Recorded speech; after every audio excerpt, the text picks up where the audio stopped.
Warning, censorship. Warning, censorship. How do you feel with the curfew ending? Well, to be honest, I was out every night either way. It's just that at this point, it's just that I can drive and I see a cop and I have the peace of mind to drive around in my communist country. So communist, it's the same, it's state communist. But I don't know anything. I'm not a scientist. I'm not a man. I'm just a guy, trying to make his world. And it wasn't easy, to be honest. I work two jobs. I have to pay rent. Like, I don't have CRB. I don't have all these funny, fancy things. And the curfew was actually entirely a detriment to my life. I'm glad this whole thing is over. I'm glad that I won't need to be out every night recording and showing you what's going on. Hopefully it'll be quiet. And hopefully it's done. Hopefully the governments are done with our power grabs.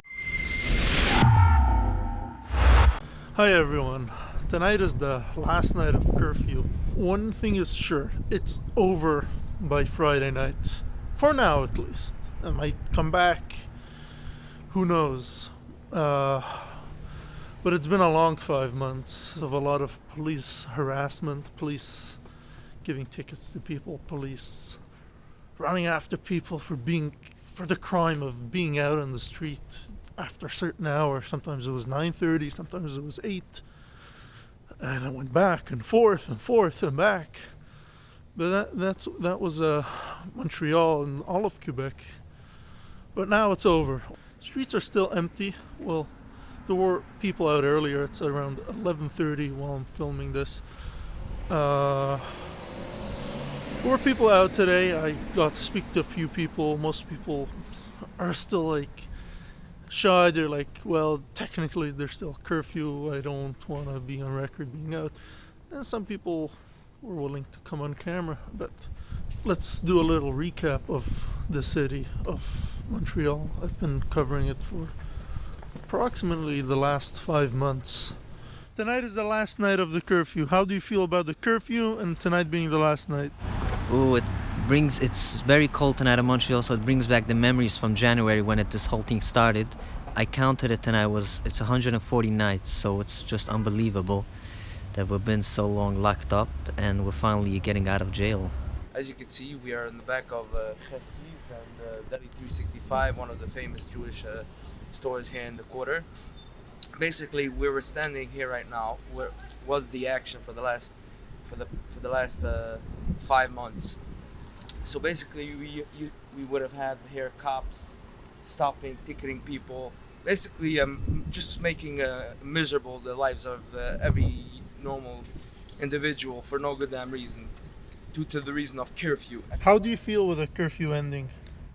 well, to be honest, I was out every night either way.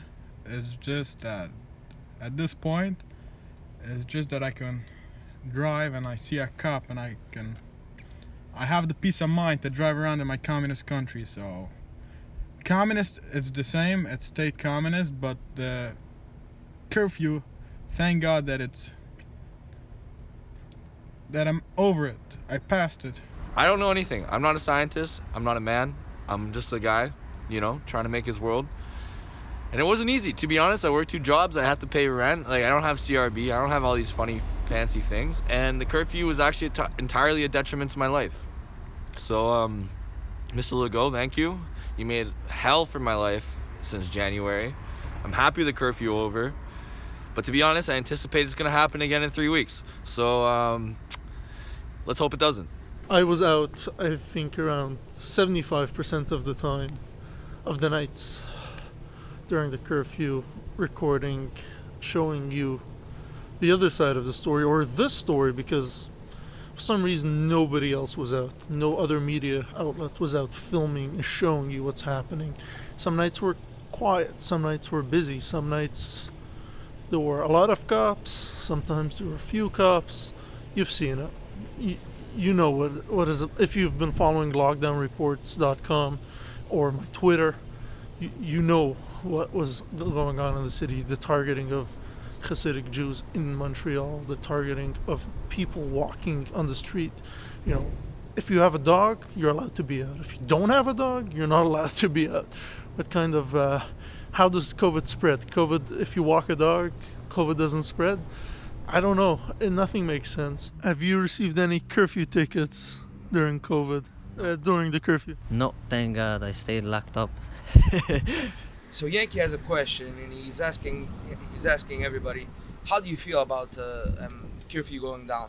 Well, to be honest, I'm not celebrating, and I'm actually mad because the government of Quebec was never intended to take down to put a curfew at all, and I'm not happy that it's ending because you can't. We're not celebrating something what was never intention to take away from me. But then I guess if you want to have control over people, you put in a curfew with no signs behind it, and you just do it. It's it started in early January. It was supposed to last for about 4 weeks. It ended up lasting almost 5 months. The story of COVID regulations, 2 weeks to flatten the curve. Meanwhile, we're 15 months in, and we still have COVID regulations. Not every jurisdiction has COVID regulations.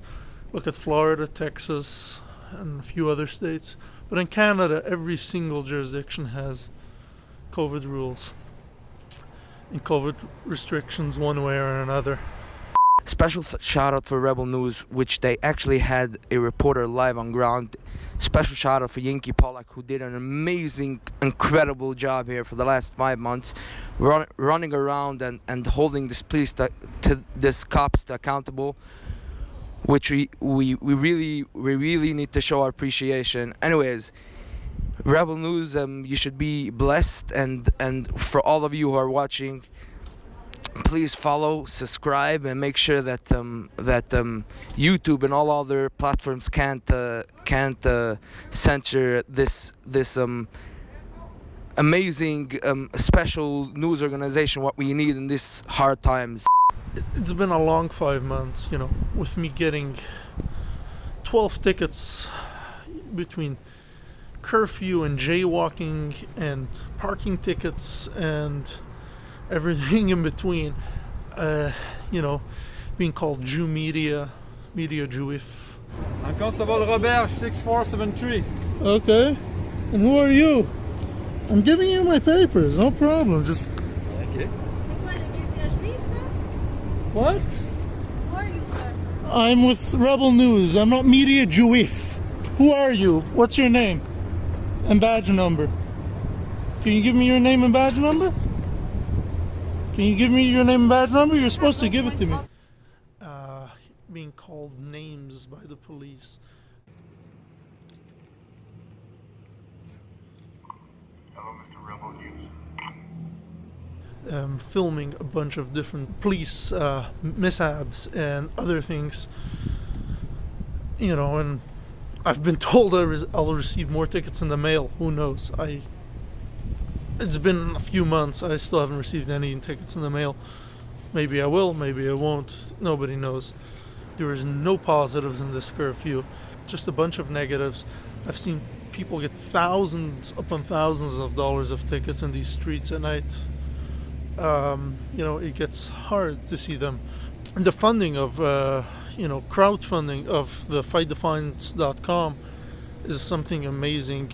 We have, I believe, around 1,200 cases at this point of Fight the Fines, and we're still going strong and fighting for everyone out in Canada to be able to fight their COVID-related tickets. If it's curfew, mask in Ontario, to protest, or in different jurisdictions, different things, even fighting for religious liberties in Alberta, Saskatchewan, maybe different jurisdictions, all out for Arthur Pavlovsky, which is the pastor in Alberta, where we have been fighting for his freedom.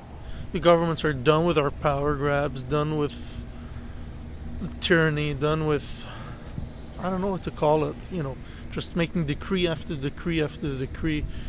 And hopefully the regulations are gone for good. Who knows? Hopefully. One could only hope. For Rebel News, I'm Yankee Pollack in Montreal, Quebec.